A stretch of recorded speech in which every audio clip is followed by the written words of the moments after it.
We were traveling in a school bus because we had a field trip that was planned for everybody in our class when I was in school.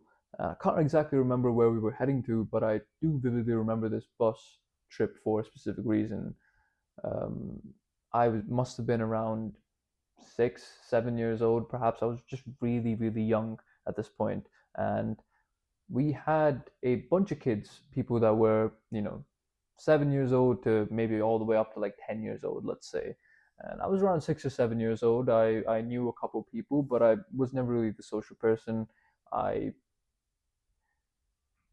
I didn't particularly like myself, I would say. I mean, the just felt like everybody around me were just much cooler. They were just much better looking. They were richer. They were more social. They did everything better than I did. And all I had going for me was that I was just this little kid with nothing to show for except for the fact that he studies.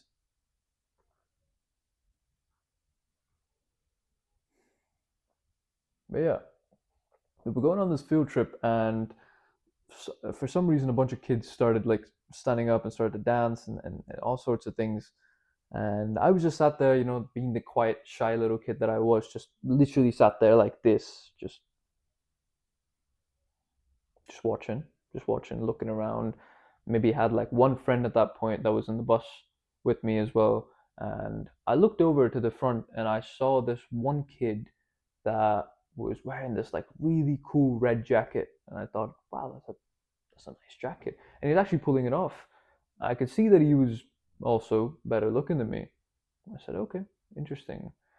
And within the next 10 minutes, I could also see that that same kid was, being social with people, literally just talking to like teachers and stuff, being social with all the guys, like giving them handshakes, being really talkative with the girls, which is something I wanted to do, obviously. But yeah, I'm sat there watching all this, and I could tell that he's like a little bit older than me. He's not the same age. He's not like 6 or 7. He's probably like 10-ish, which is still young. But yeah, at that point, he was older than me, right? And I could see that he was doing all of these things that I wanted to do, but I couldn't because, well, I was telling all of these things to myself. I'm not good looking. I'm not like talkative. I'm not social. I'm not interesting. I'm not any of these things.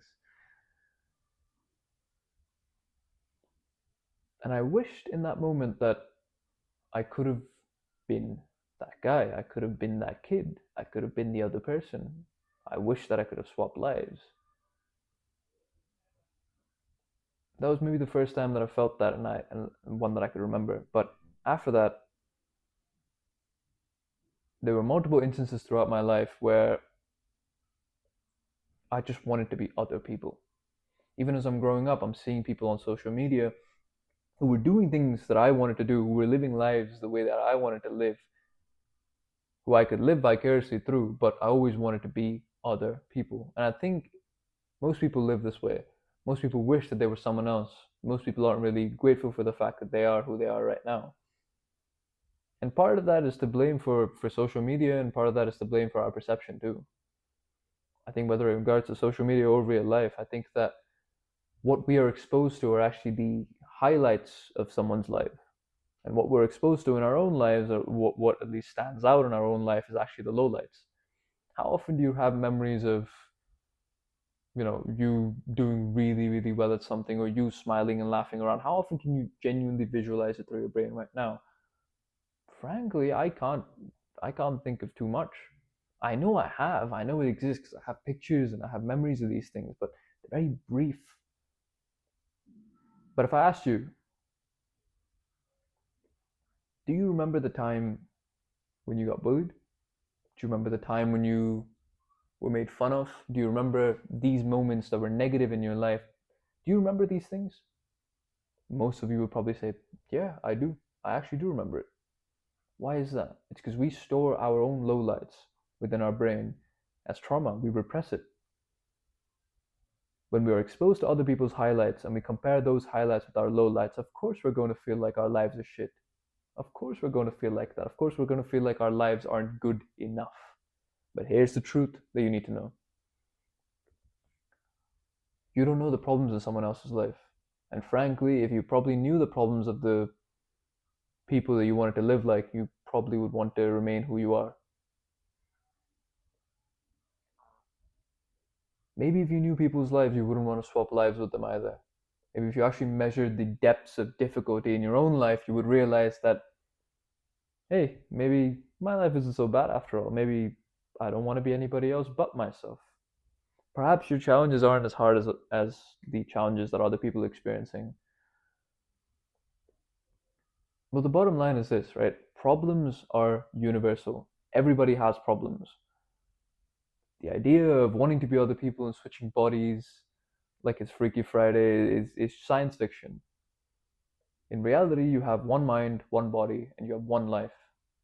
I think you have more things to be grateful for within your own life than things to be ungrateful for. You aren't necessarily you. There is no true you. There is no authentic you. You are just a culmination of the experiences, memories, and stories that you've built up in your own life or stuff that you've told yourself. What that should tell you is that you are malleable. You are malleable into becoming whoever you want to be, whatever you want to become, whatever skill you want to learn, whatever habit you want to build, everything.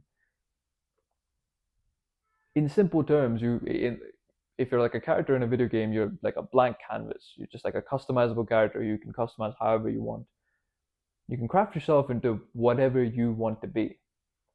You don't necessarily need to be other people. You can take qualities from people's lives that you admire and you can embed those into your own life and you can become that person.